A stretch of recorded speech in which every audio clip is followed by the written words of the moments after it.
Terima kasih. Assalamualaikum warahmatullahi wabarakatuh. Selamat malam untuk para audiens atau peserta hari ini yang beragama non-muslim. Hari ini saya akan memberikan sedikit penjelasan mengenai fisiologi dari sistem reproduksi wanita.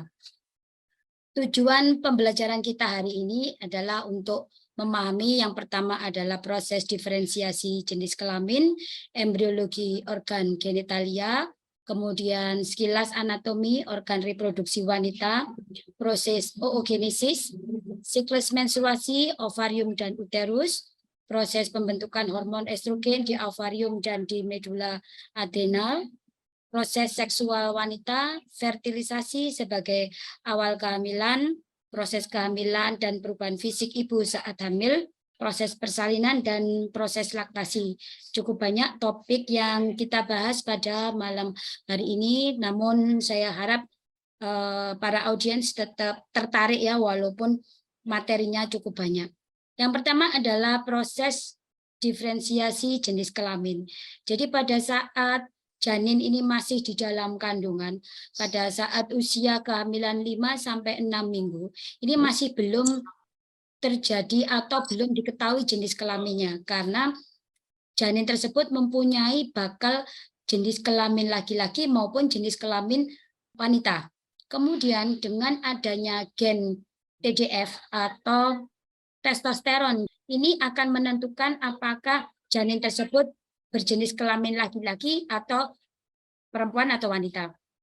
Kalau terdapat TGF, maka dia akan memicu gonad untuk menghasilkan hormon testosteron dan dihidrotestosteron. Nah, hormon testosteron dan dihidrotestosteron ini akan menyebabkan terhambatnya ductus Mullerian yang merupakan cikal bakal dari organ reproduksi internal dari wanita.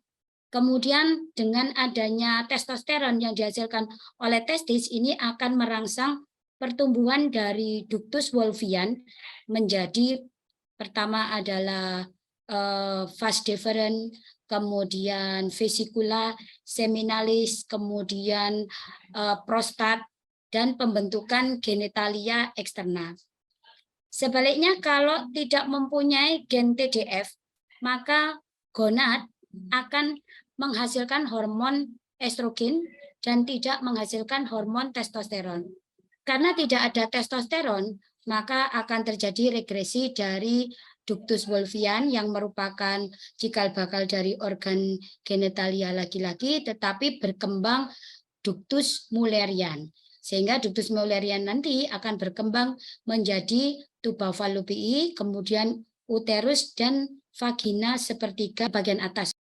Berikut ini adalah proses pembentukan genitalia interna pada laki-laki dan wanita. Jadi pada saat masih embrio usia 5-6 minggu setelah, jadi sebelum ada proses diferensiasi tadi ya, itu ada semua janin mempunyai ductus Mullerian maupun ductus Wolffian. Jadi ductus Mullerian ini nanti akan berkembang menjadi organ reproduksi wanita, sedangkan ductus Wolffian akan berkembang menjadi organ reproduksi wanita, laki-laki.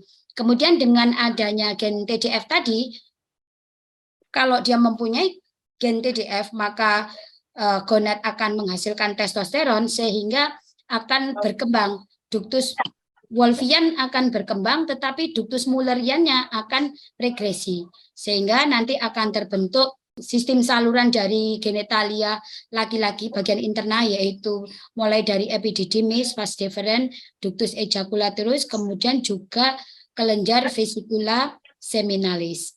Kemudian kalau pada wanita tadi, kalau tidak ada gen TGF, maka ductus Mullerian yang berkembang, sedangkan ductus Wolffiannya akan mengalami atrofi atau degenerasi. Sehingga nanti ductus Wolffian tadi, Mullerian, akan berubah menjadi tuba fallopiae, kemudian menjadi uterus, dan menjadi sepertiga dari vagina. Ini terjadi pada minggu ke-8 sampai 9 ya, dari proses kehamilan. Kemudian nanti di daerah untuk pembentukan dari genitalia eksternal, ini yang pertama uretral groove ini merupakan bakal dari uretra. Kemudian di kanan kiri, jadi uretral groove itu nanti diliputi atau diselimuti oleh uretral fold, ya nanti dia akan berkembang. Kalau pada laki-laki nanti dia akan berkembang menjadi penis. Nah, kalau pada wanita nanti akan berkembang menjadi labia minora. Kemudian di sebelahnya ada labio skrotal. Ini nanti kalau pada laki-laki dia akan berubah menjadi skrotum, sedangkan pada wanita nanti akan berkembang menjadi labia mayora. Kemudian di bagian atas dari uretral fold tadi itu ada pandus, ya, yang pada laki-laki nanti dia akan berubah menjadi gland penis, sedangkan pada wanita akan berubah menjadi gland klitoris. Kemudian nanti akan berkembang menjadi vagina bagian 2/3 distal, kemudian yang bagian depan juga akan berkembang menjadi vesika urinaria. Organ reproduksi wanita ini terdiri dari dua, yaitu organ reproduksi internal dan organ reproduksi eksternal. Kalau organ reproduksi yang bagian internal yang tidak tampak, ya, dari luar itu adalah vagina, kemudian uterus, tuba, dan ovarium. Sedangkan yang bagian eksternal yang tampak itu adalah terdiri dari mons pubis, kemudian labia mayora, labia minora, introitus vagina, kemudian di sini ada klitoris yang ditutupi oleh prepotium, kemudian di bawahnya ada uretra, dan daerah antara vagina dengan anus ini disebut dengan perineum. Adapun organ aksesoris dari sistem reproduksi wanita adalah kelenjar mame, di mana kelenjar mame ini terdiri dari sakus dan ductus lactiferus, kemudian juga ada jaringan lemak. Jaringan mame ini melekat di atas dari musculus pectoralis mayor yang terletak di dinding anterior dari toraks. Kemudian hal yang penting dari kelenjar mame ini adalah limfatiknya. Jadi sistem limfatik ini menjadi penting pada saat seorang wanita itu mengalami keganasan pada kelenjar payudara. Jadi keganasan pada kelenjar payudara nanti akan menyebar secara limfogen sesuai dengan arah dari kelenjar limfo tersebut. Misalnya nanti ada ditemukan tumor ganas di daerah superior lateral, maka dia akan menyebar ke arah aksila atau ke arah subklavikula. Sebaliknya, kalau dia berada di daerah medial, baik medial superior maupun medial inferior, maka dia akan menyebarnya ke arah payudara atau mame kontralateral. Sedangkan kalau di bagian bawah, di lateral bawah ini, maka proses metastase dari tumor mame nanti itu akan ke arah hepar. Untuk inervasi dari organ reproduksi wanita dilakukan oleh sistem saraf otonom, yaitu sistem saraf parasimpatis dan sistem saraf simpatis. Jadi sistem saraf parasimpatis ini berasal dari segmen sakral 2 sampai segmen sakral 4. Fungsinya adalah untuk vasodilatasi pembuluh darah di daerah genitalia internal, kemudian juga proses sekresi dari mukus untuk proses lubrikasi.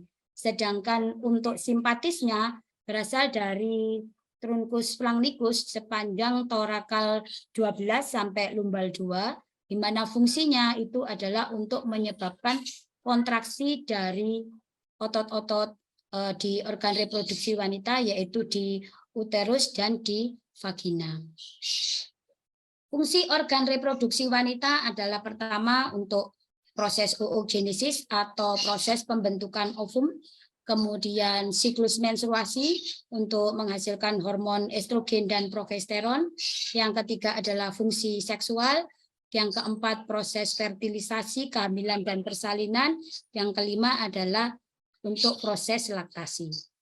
Proses oogenesis atau proses pembentukan ovum ini sebenarnya sudah terjadi pada saat janin masih berusia 7 minggu ya.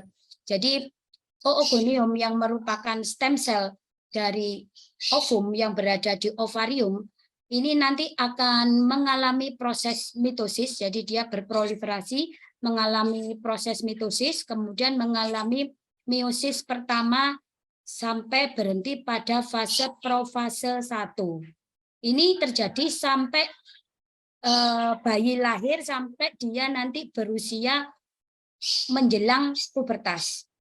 Pada saat proses pubertas atau usia pubertas, memasuki usia pubertas, maka oosit primer tadi akan melanjutkan proses meiosis pertamanya, selanjutnya dia akan mengalami meiosis kedua, di mana dia akan menghasilkan satu oosit sekunder dan satu polar body.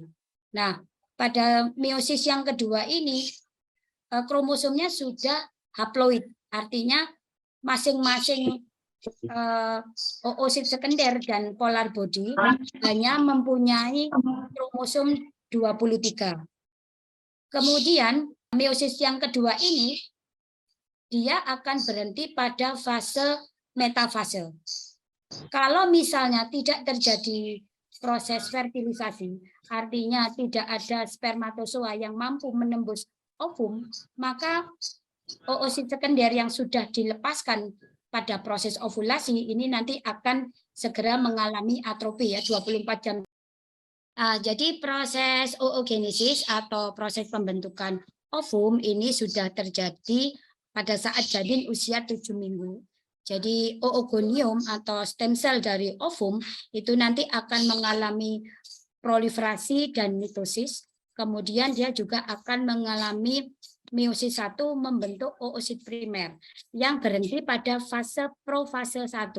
Nah, proses ini terjadi mulai dari janin usia 7 minggu sampai dia lahir sampai berusia sebelum menstruasi pertama.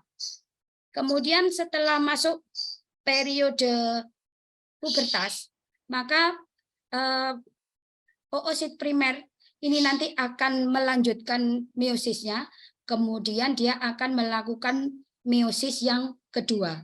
Nah, pada saat dia melakukan meiosis yang kedua, maka akan terbentuk oosit sekunder dan polar body. Oosit sekunder dan polar body masing-masing mempunyai kromosom 23. Kemudian kalau tidak terjadi kehamilan, maka oosit sekunder ini nanti akan mengalami atrofi 1 hari setelah diovulasikan. Jadi dia berhenti pada meiosis fase metafase. Tetapi kalau misalnya pada saat ovulasi kemudian terjadi proses kopulasi sehingga ada spermatozoa yang masuk ke dalam genitalia wanita dan dia mampu menembus dari ovum, maka terjadilah proses fertilisasi. Nah, proses fertilisasi ini akan menyebabkan terjadinya kelengkapan dari meiosis 2 yang terjadi pada oosit sekunder. Setelah meiosis 2 itu lengkap, maka akan terbentuk yang disebut dengan zigot yang sudah mempunyai 46 kromosom, jadi 23 kromosom dari ibu, 23 kromosom dari ayahnya. Nah, selama proses meiosis kedua, ini kan nanti akan terbentuk polar body. Nah, polar body ini nanti akan mengalami atrofi karena dia tidak mempunyai reseptor FSH yang cukup untuk tumbuh dan berkembang. Sehingga dia akan mengalami atrofi. Artinya dalam 1 kali proses ovulasi secara normal itu hanya akan dihasilkan 1 ovum yang matur atau ovum yang matang. Berikutnya adalah regulasi hormonal pada wanita. Proses regulasi hormonal pada wanita ini terjadi setelah proses atau memasuki fase pubertas ya.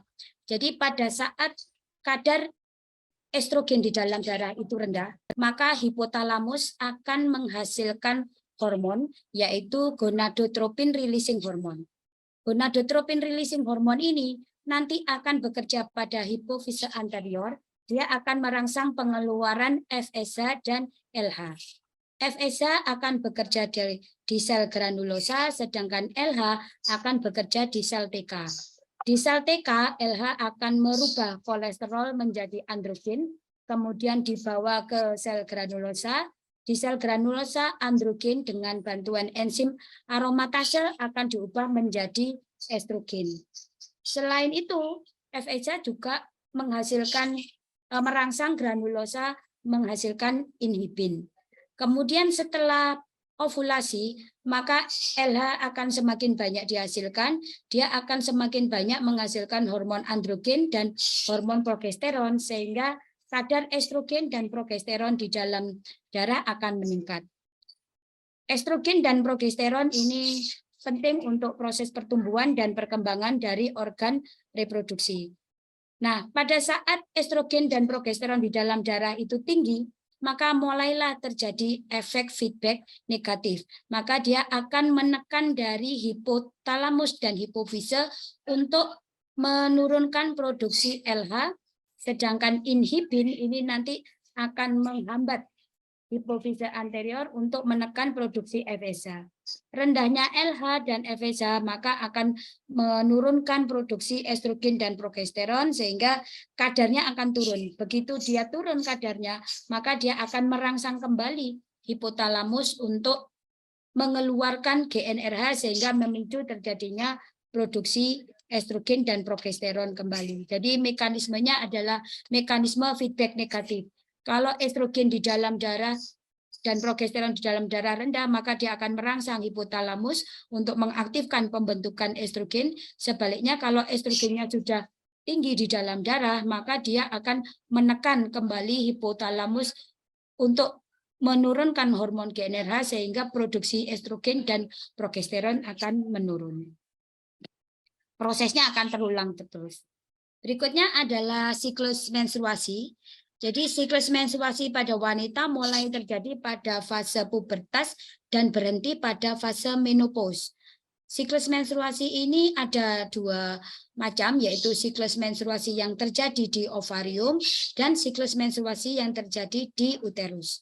Kalau siklus menstruasi yang terjadi di ovarium, ini terdiri dari dua fase, yaitu fase folikuler, kemudian fase luteal.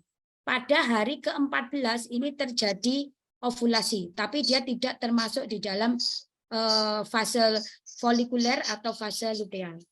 Kemudian bagaimana proses terjadinya fase folikuler?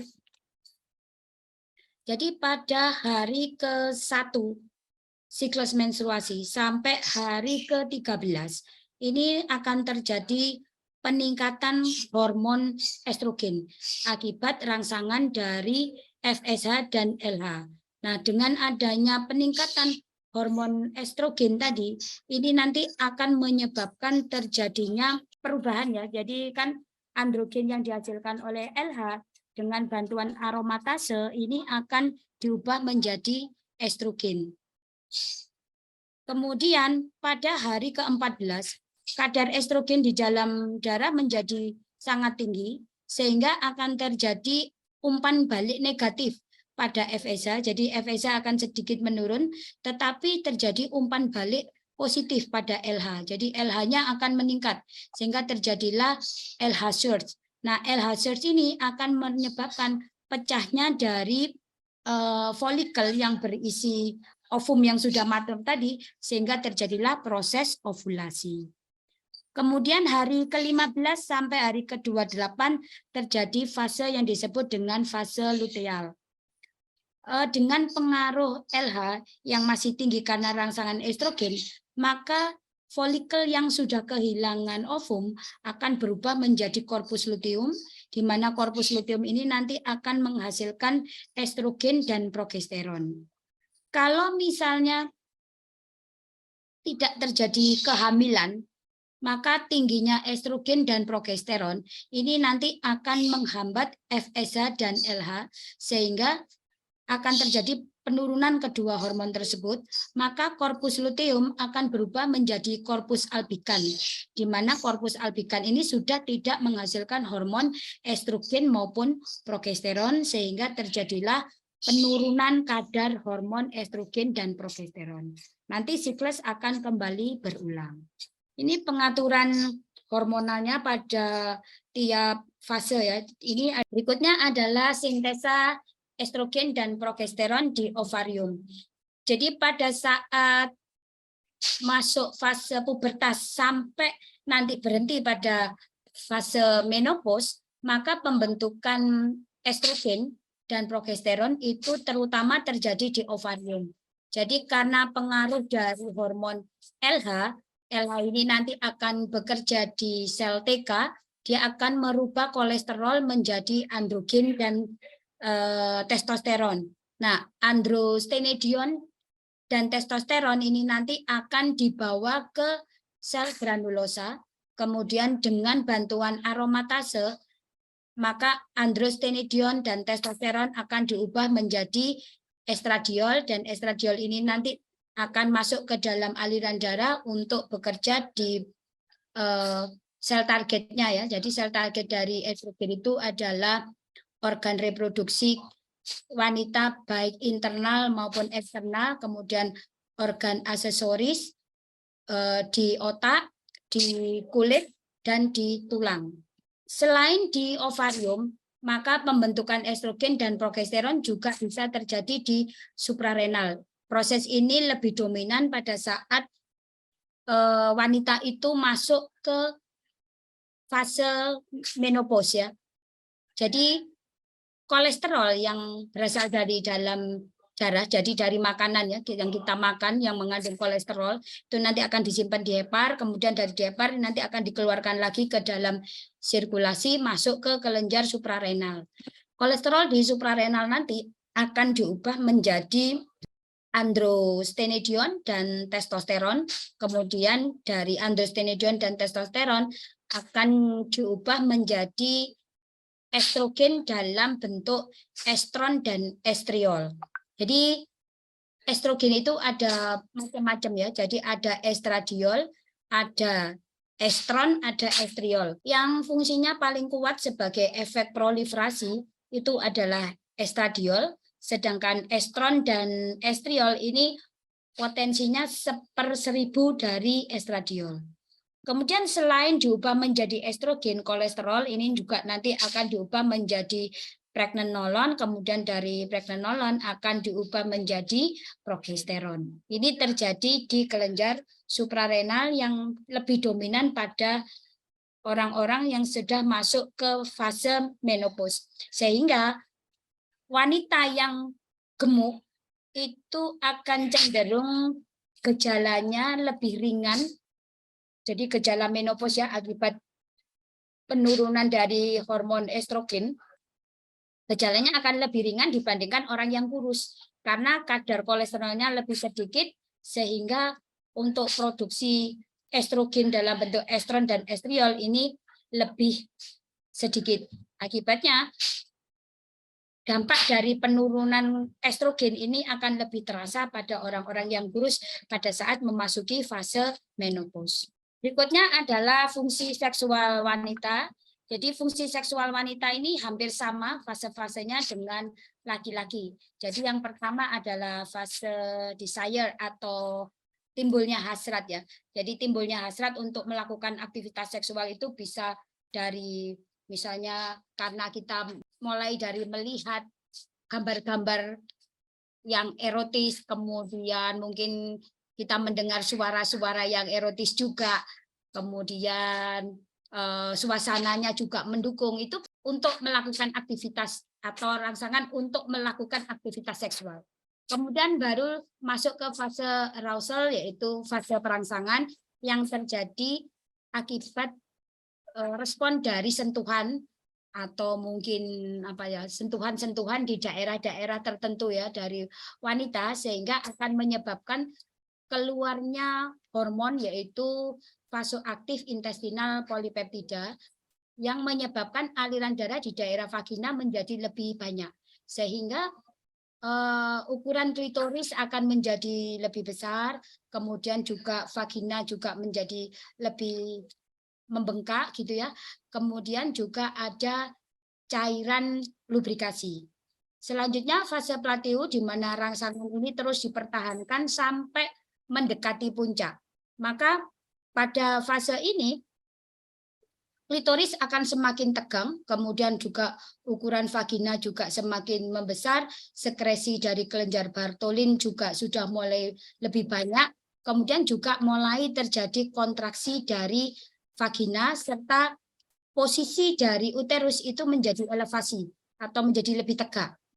Kemudian masuk ke fase orgasme akibat rangsangan simpatis dan kontraksi dari otot-otot di dasar panggul, maka akan terjadi kontraksi secara ritmik dari uterus, kemudian vagina, dan otot-otot dasar panggul, dan terjadi peningkatan denyut nadi, peningkatan tekanan darah, peningkatan heart rate, sehingga juga akan ada kontraksi yang ritmik ya, sehingga terjadilah fase orgasme tadi. Kemudian setelah fase orgasme akan terjadi fase resolusi, di mana heart rate, nadi, dan tekanan darah kembali normal, kemudian ukuran vagina juga akan kembali normal, posisi uterus juga akan kembali normal, kemudian juga karena adanya hormon oksitosin, adanya hormon enkafalin, ini yang akan menyebabkan timbul rasa senang, rasa nyaman, kemudian biasanya setelah aktivitas seksual itu timbul rasa ngantuk. Kalau pada wanita bisa terjadi multiple orgasme, artinya sebelum fase resolusi, setelah orgasme, kemudian dilakukan proses perangsangan kembali, maka bisa terjadi orgasme kembali. Baru nanti terjadi fase resolusi. Tapi kalau pada laki-laki, harus terjadi fase resolusi dulu, kemudian untuk terjadinya orgasme kembali itu butuh waktu. Jadi kira-kira sekitar 2 jam setelah aktivitas seksual yang pertama, istirahat 2 jam, baru akan terjadi kalau misalnya dirangsang bisa maksimal kembali seperti yang aktivitas seksual yang pertama. Terbentuklah sigut, kemudian sigut ini nanti akan terus membelah.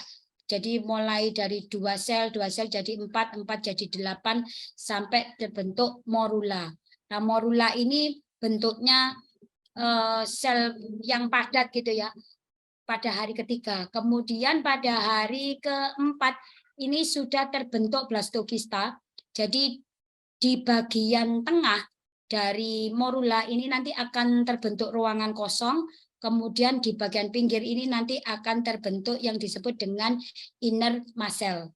Nah, blastokista ini nanti akan didorong masuk ke kavum uteri karena gerakan kontraksi dari tuba, sehingga pada hari ke-7 dia sudah masuk ke kavum uteri. Setelah masuk di kavum uteri, maka akan terjadi proses penempelan. Jadi bagian yang mengandung inner muscle ini nanti akan menempel pada endometrium. Kemudian proses ini dibantu dengan adanya hormon progesteron yang dihasilkan oleh corpus luteum. Kemudian setelah menempel, sel dari blastokista tadi itu yang bagian luar, ini namanya adalah tropoblast. Dia akan terdiri dari 2 macam, yaitu sitotropoblast dan sinsitiotropoblast. Kalau sitotropoblast itu nanti fungsinya adalah melisiskan endometrium. Jadi endometrium di bawah tempat perlekatannya tadi itu nanti akan lisis sehingga terbentuk suatu rongga. Kemudian hasil konsepsi tadi atau blastokista tadi akan masuk ke dalam rongga tersebut sehingga dia akan tenggelam ya, tenggelam, kemudian dia akan ditutupi oleh lapisan endometrium. Maka dia akan berada di dalam lapisan endometrium.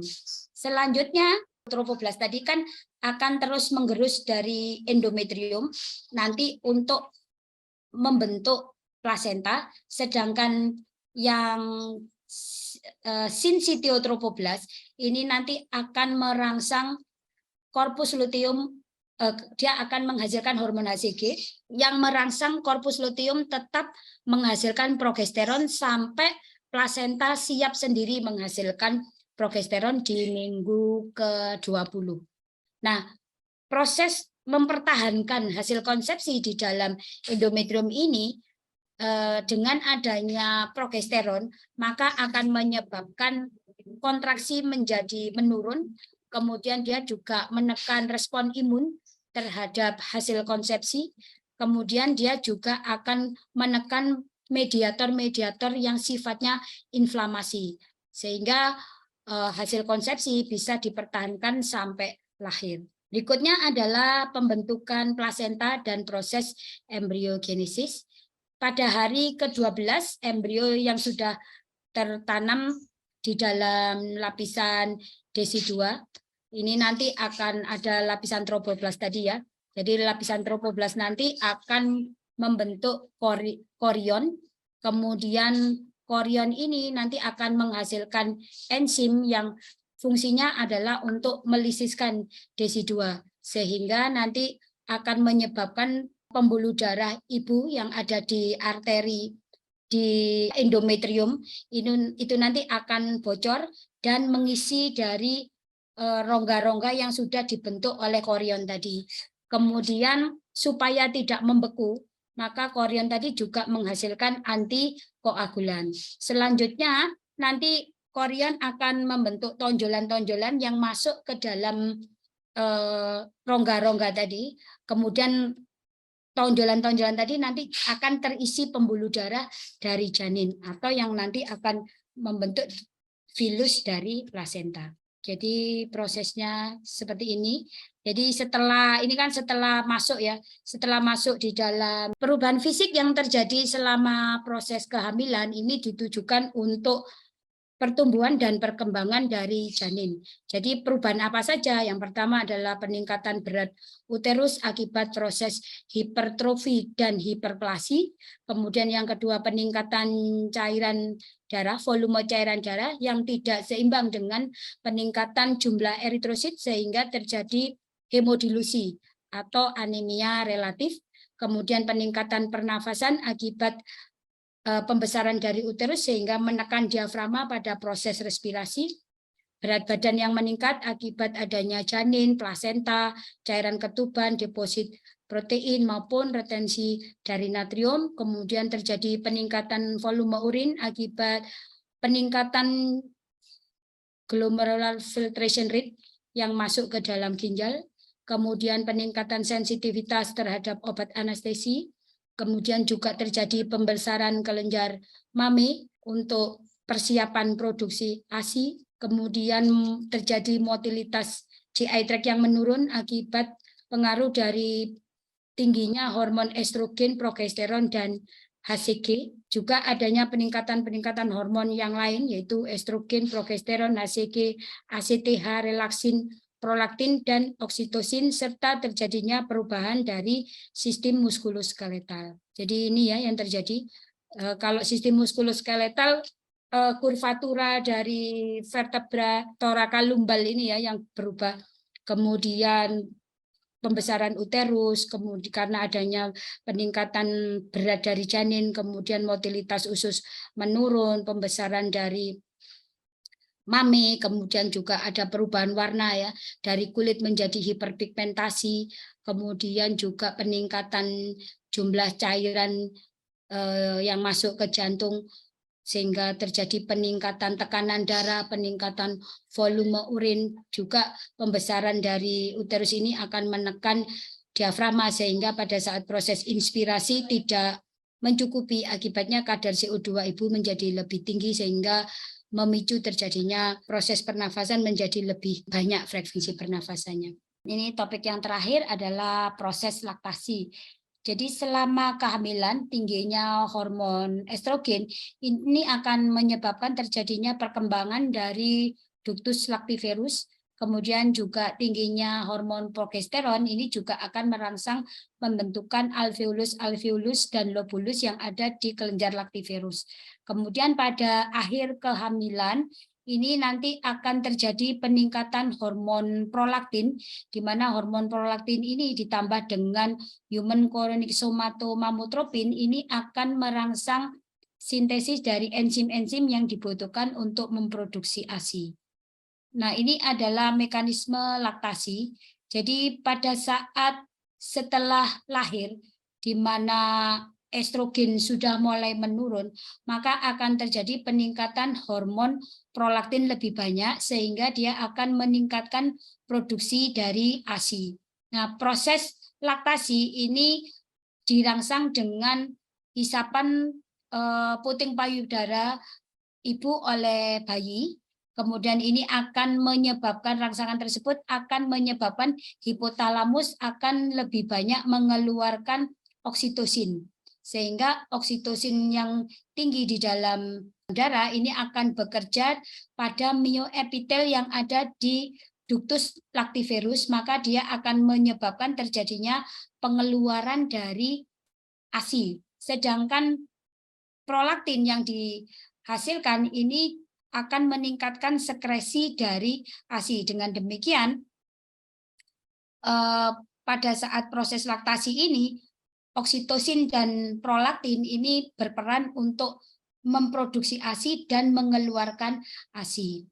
Proses laktasi akan berhenti apabila rangsangan hisapan dari puting payudara ibu ini sudah mulai berkurang. Misalnya pada saat bayi sudah mulai mendapatkan makanan tambahan sehingga frekuensi dari menyusu itu menjadi berkurang, maka lama-kelamaan produksi oksitosin dan produksi prolaktin juga akan menurun, sehingga akan semakin berkurang produksinya, maka proses laktasi juga akan mulai berhenti. Bisa juga dengan ditambahkan misalnya preparat estrogen dosis tinggi, misalnya memang ibu tidak menghendaki terjadinya proses laktasi karena kesibukan, bisa menggunakan atau mengkonsumsi KB yang mengandung estrogen sehingga akan menekan produksi dari prolaktin.